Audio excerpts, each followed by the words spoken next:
Hello everybody, I'm Marcelo Bqaueroalvarez and this is InfoInContext.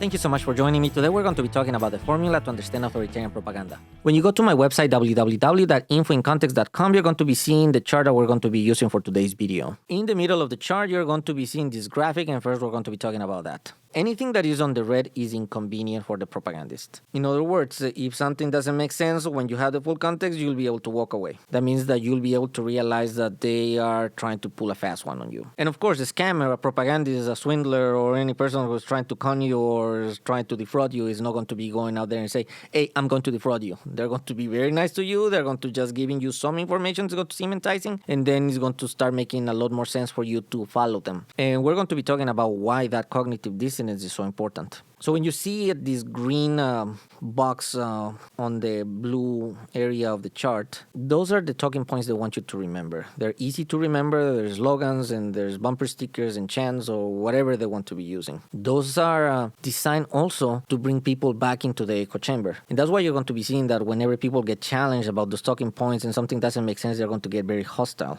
There's a reason for that. But let's say that a person actually wants to learn a little bit more about this topic because they're curious, or maybe they want to debate another person, or maybe they want to prove somebody else is wrong. So they get into this little danger area for the propagandist, this yellow area. And as they're starting to learn more context, they probably start getting a little more curious, and they actually start realizing, okay, that person that I really trusted, that person that I really admire is actually up to no good. It's kind of like having a bad breakup in a toxic relationship. In politics and in propaganda is very similar. So they want to avoid that. They want to chug you back into the green box or whatever you're still in that honeymoon phase. So whenever they get into this deep red area of this graphic, people then are going to realize, they're going to wake up. Much like if you were in love with a person and now you found out that they've been cheating on you for a long time and you can no longer reconcile this type of relationship or betrayal. Similar. So when that happens, people are going to be realizing that the full context was never afforded to them. And that could be very traumatic because whenever people get to that point, one of two things are going to happen. Either they're going to wake up and own up to the mistake and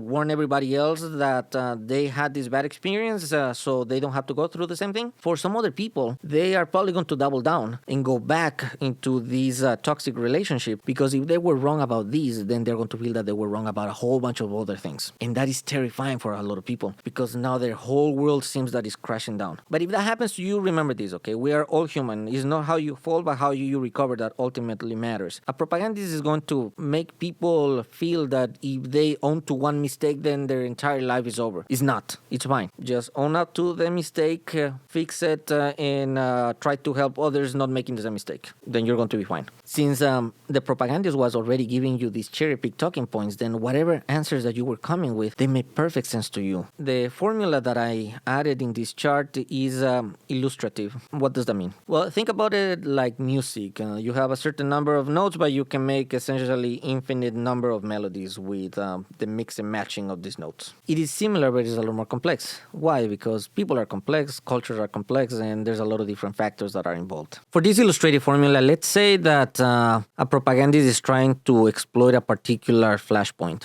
When you go to the website, you get to see a whole list of topics that could be flashpoints. And of course, a flashpoint is a topic that is meant to get people riled up. And the truth is, some of those points could actually be worthy of discussion and debate and trying to find a solution. But a propagandist is not looking for a solution. They are just wanting to get people angry so we can be further divided. And the reason why they do that, of course, is because that is convenient to them. But let's say that this topic has 6 data points, okay? So 1, 2, 3, 4, 5, 6. And if you understand 1, 2, 3, 4, 5, 6, then you are going to understand the full context, and then you're going to be able to understand what is going on, and then you'll be able to understand if somebody is trying to pull a fast one on you or not. So in this example, the propagandist is going to be giving you, for the first data point, just a very limited amount of information. It's going to be cherry-picked, it's going to be taken out of context, it's going to be incendiary, whatever it is that is going to help them push the point across for you to believe them. A lot of times it's also going to be implied because it comes from a trusted source, let's say an outlet that they consume, a podcast, mainstream media of choice. They're getting that at face value. So the second part of that, they're going to hide that altogether, because if they give the entire context, then they are going to realize, okay, whatever you're telling me, then it doesn't make sense. It kind of like is contradicting already. That already makes it inconvenient. So they're going to hide that. And that's why a lot of times whenever you get to talk to people who are debating a talking point, but they were lied to, they get hostile, because they haven't heard the entire thing, and when they hear from you, they just cannot believe it that is happening, or they are going to think that is not even real. The next step, a propagandist is going to give them a factoid. That's not a full fact. It's actually kind of like an exaggeration, something out of context, something that is meant to mislead you, but is designed to exploit your emotions, to get you angry. So for the next piece of information, they're going to spin the truth about that fact. So that is meant for you to tell a fact checker, oh, you're lying to me. They want you to use that as a talking point. So for some reason, somebody that is speaking a fact, then you would be getting your sword and shield and say like, oh, no, that's what it is. And maybe, like talking somebody's comment section, or maybe, like go out of your way. And so it is meant to get you angry based on that factoid that you get number 3. So you see how they start kind of like working together. So the next thing that they're going to give you, totally out of context.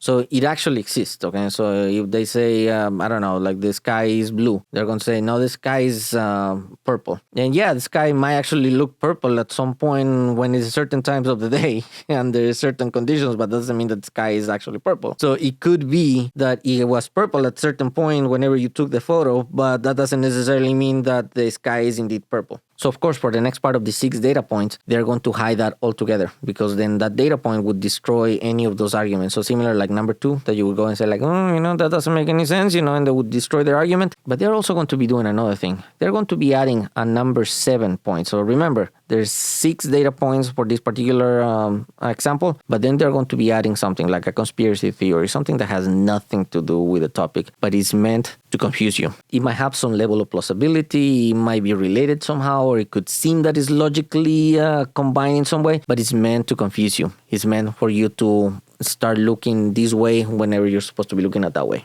And of course it works. But whenever you understand that the truth could be manipulated, and that is playing a key factor in your decision making, then you're able to understand what you can do in order to gain more context. So that's why I designed the InfoInContext website the way that it's developed. So you can go and look at the different flashpoint examples and understand if some of these are designed to get you angry. And you also get to see the red flags. So that way you can understand if for whatever reason you happen to be supporting an authoritarian. But there's another layer. The authoritarians are going to get sloppy. So what does that mean? It means that at the beginning, they're going to be putting a lot of effort into all the lies that they are trying to push onto you.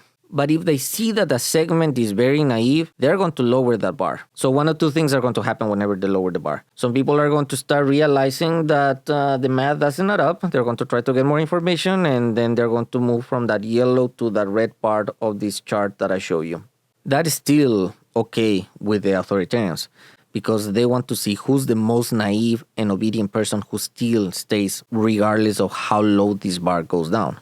And why do you think that is? Because an authoritarian only needs you until they get to galvanize power. Once they galvanize power, they don't care about you. They're going to do whatever they want. All your virtues, your faith, your religion, your loyalty, doesn't mean anything to them. They just need you to put them in power. They're going to do whatever they want.